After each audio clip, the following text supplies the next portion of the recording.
Nah, sekarang kita di sesi keempat dari modul dasar telekomunikasi. Kita ketemu di yang keempat bahwa sekarang kita mempelajari di kuat fase shift keying atau key PSK. Karena dari namanya saja kuat berarti menyatakan 4. Nah, di sini muncul 4 rumus. Ada kondisi 00, 10, 11, dan 01. Ini semuanya kondisi biner. Ini dikatakan 4 kemungkinan yang terjadi pada bentuk key PSK. 00 rumus paling atas AC cos dalam kurung 2 pi FCT plus 3/4 pi. Pi yang depan itu untuk 3,14 atau 22/7, sedangkan pi yang belakang adalah 180 derajat. Kalau 3/4 pi, maka kita kalikan 3 kali 180 dibagi 4. Nah, itu sama dengan sudut berapa? Termasuk nanti kondisi 10, dia pi per 4 untuk 117/4 pi dan 0,15 pi per 4. Di sini ada ketentuan bahwa nilai T itu tidak paling rendah sama dengan 0 dan nilai T kurang dari sama dengan periode. Ini ketetapan. Bentuk sinyal key PSK. Kondisinya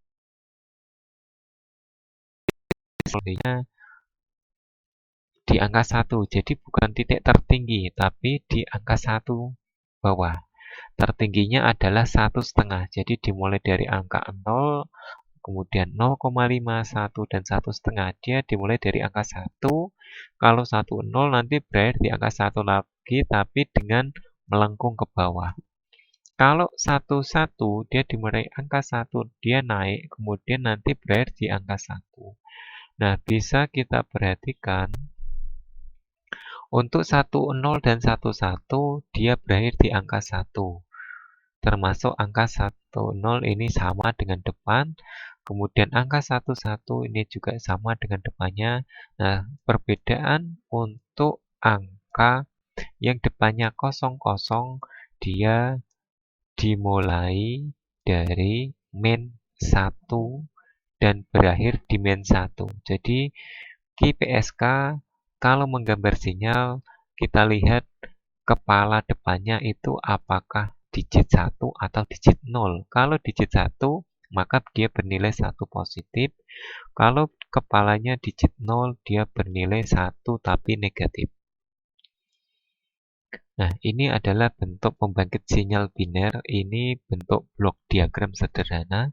Jadi sinyal biner dia dirubah ke bentuk seri ke paralel, terjadi kanal in-pass. Di sini terjadi perhitungan rumus AC cos 2 pi FCT yang dirubah dengan tambahan osilator, kemudian terjadi penggeser frekuensi sebesar negatif 90 derajat. Di sini rumus berubah. Karena sudah digeser, maka AC sin 2 pi FCT, kemudian ada kanal kuadrat. Sehingga outputnya berupa sinyal key PSK, yang atas plus, yang di bawah negatif. Kemudian selanjutnya kita mempelajari media transmisi. Media transmisi berupa kawat. Nah, ini ada dua, yaitu kabel UTP dan STP. Artinya karena twist itu berarti satu selongsong berisi dua kabel, atau dua kawat. Nah, satu gulung ini ada dua. Di sini ada merah, oranye, kemudian hitam dan hijau. Masing-masing warna tersebut memiliki dua kawat.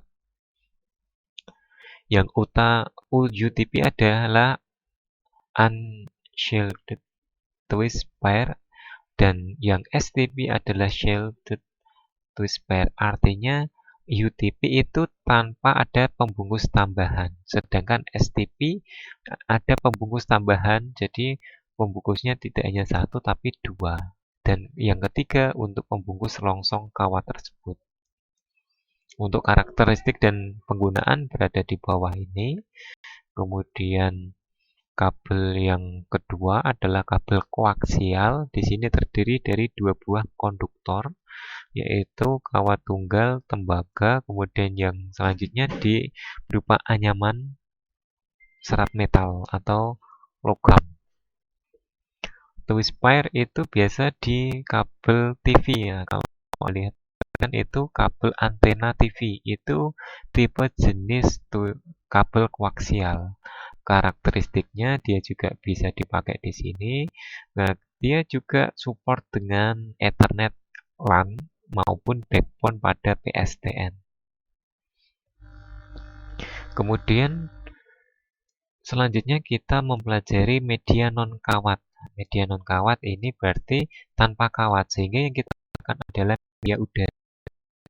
Pertama yang kita pelajari adalah propagasi gelombang tanah. Kita melihat gambar di sini surface wave, di sini gelombang tanah, artinya dipancarkan, kemudian diterima oleh antena, kemudian dipancarkan ulang dengan gelombang tanah mengikuti kontur bentuk bumi atau propagasi gelombang tanah. Artinya apa? Gelombang tanah merambat dekat permukaan bumi dan mengikuti lengkungan bumi, sehingga dia hanya mampu untuk bentuk jarak horizontal. Kemampuannya dari 30 kilo sampai 3 mega saja. Di sini pemancar yang digunakan adalah pemancar AM. Kemudian propagasi gelombang langit. Nah, di sini lebih tinggi. Jadi dia menggunakan lapisan ionosfer. Jadi lapisan D, E, F1, F2.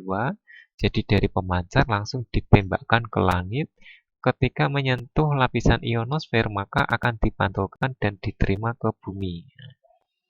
Nah, di sini dari sinyal tersebut, kalau propagasi gelombang langit, dia memiliki frekuensi 300 kilo sampai 3 mega.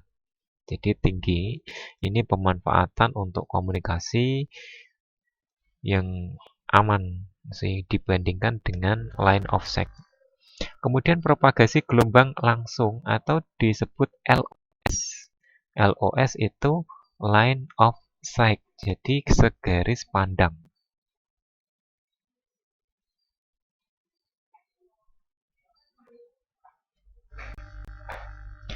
Dikatakan di sini bahwa propagasi gelombang langsung, sinyal dipancarkan oleh antena pemancar langsung diterima oleh bagian atas dan diberikan kembali ke bumi. Ada di sini lapisan ini kalau kebutuhan dari line of sight, sedangkan yang kita bahas di terakhir adalah LOS. Pancaran antena langsung diterima oleh antena penerima tanpa mengalami pantulan, jadi langsung. Anda lihat di sini H1 pemancar ketinggian H1 langsung dipancarkan diterima H2 pemancar 2. Jaraknya adalah D, sehingga rumus yang terjadi jarak antena pemancar dan penerima dalam satuan kilometer adalah 4 kali akar HT plus 4 akar HR. HT di sini tinggi sinyal pemancar atau transmitter, dan HR di sini tinggi sinyal penerima atau receiver dalam meter, tapi D yang dibutuhkan adalah dalam satuan kilometer, karena pemancar satu dan yang lainnya itu pasti posisinya berjauhan, sehingga dalam satuan kilo. Komunikasi LOS di sini digunakan untuk sinyal radio di atas 30 MHz, yakni daerah VHF. Nah, jadi kalau kita melihat di televisi itu ada VHF, ada UHF, dan selanjutnya ada microwave atau gelombang mikro. Sedangkan pemancar untuk FM dan TV menggunakan propagasi ini, dia jarak jangkaunya pendek, sehingga dibutuhkan repeater atau penguat ulang sinyal yang bisa ditangkap lagi nanti oleh receiver penerima antena. Dan harus dengan sensitivitas tinggi. Misalkan dari Jakarta menggunakan siaran langsung dan kita berada di Jepara, contoh.